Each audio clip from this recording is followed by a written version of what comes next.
Basic caliper installation. It's pretty simple, John. 2 bolts and a hose. It really is, but you know, if you're doing a professional caliper installation, there's a few things to consider. Things like the bleeder location, torque specifications, and then identifying what caliper you have. I mean, there's fixed calipers, floating calipers, sliding calipers. That's going to determine the lube, where it slides, and how you put it on the vehicle. And speaking of those calipers, I got them set up on a table so we can look at each one of them. You go ahead and disassemble this one. All right. Well, the first thing I like to do before I disassemble anything is to give it a good visual inspection and make sure everything's intact. And we'll start right up here at the brake hose and just follow it down, make sure it's intact, look at all the associated hardware, and then we can go ahead and start removing. I'm going to start removing the brake line here.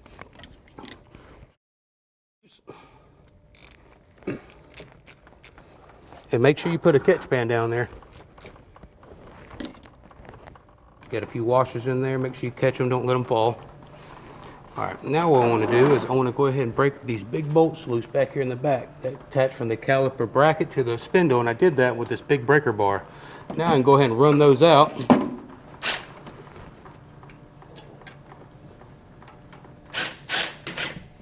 Once you got all the bolts loose, you just want to grab a hold of it real tight.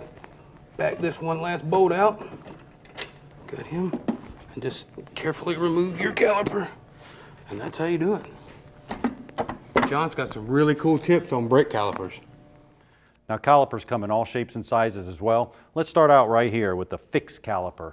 Now, a fixed caliper is bolted on both sides so it doesn't have to move. What happens is the pistons come out, both pads kind of squeeze the rotor, it doesn't move, and that's how the stopping occurs. Now, these other two, they're both moving calipers. One's a sliding caliper because it slides back and forth on these slides right here, you can see.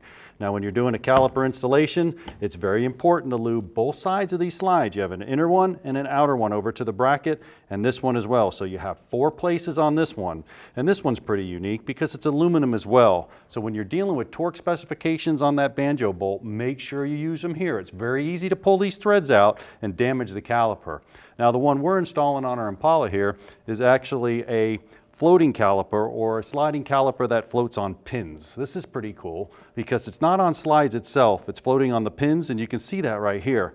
If I pull this out right here and pick it up, the sliding mechanism is located right here, and I can actually pull it out and show it to you. When I pull it out, you can see it rides in and out, it allows it to move. Well, then how does this one work? Well, what happens? The pistons come out, when it contacts, the whole caliper assembly moves, and when it moves over, the outboard pad then contacts the rotor, get the squeezing and clamping force, and it does the stopping. Couple tips for you. When you lube these slides right here, or these pins, make sure you put a little bit of lube on there and not too much. The nice one with this one we have actually comes pre-lubed. Another one, when you put these back in there, you want to make sure that the boot's in contact with both the bracket and the actual pin itself, that it doesn't pop off. I'm going to push it in here and get it back on the pin. Once I get it on the pin, I want it on both sides. I don't want any moisture, any liquid to get in there and corrode it, or it's not going to slide. If it doesn't slide, we got problems. It's going to hang up.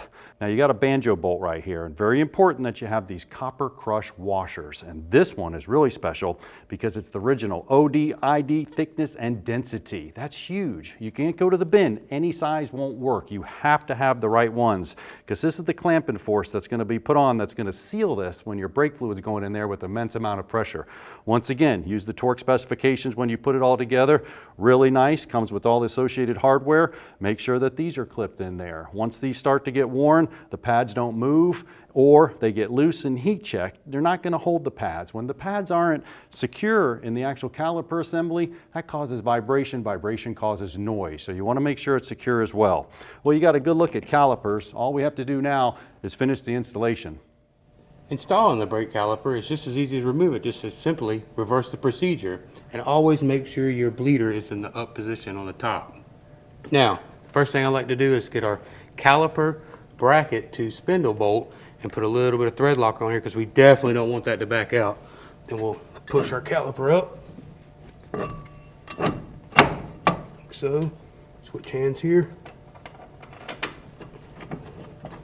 And what I like to do is I like to get everything intact and then come back and torque it then. So now we'll go ahead, we're going to put our brake hose on. As you can see here, I went ahead and put our new copper washer in the back, and I got our other new one right here. We'll go ahead and slip him on.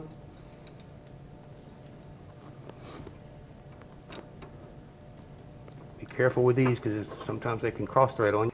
Now what you want to do, as you can see, we have all our new hardware in here. Everything's intact. All we need to do now is get everything torqued to specifications. Chase, it's coming along pretty good. Looks like you got it all in. Now the key here is a professional installation is definitely use the torque specifications. And you can look at the graphic. We printed them right off. The brake hose bolt is 40 foot-pounds. The actual caliper bolts are 26 foot-pounds. And the bracket bolt that you put in there with that Loctite, believe it or not, is 133 foot-pounds. Just what you said. It's so critical to make sure that that's tight and secure, because if that comes off, you don't have any brakes. After we get the torque specifications, you get started. There's nothing more than bleeding the system, and now you know how to do a professional caliper installation. All right, let's do it.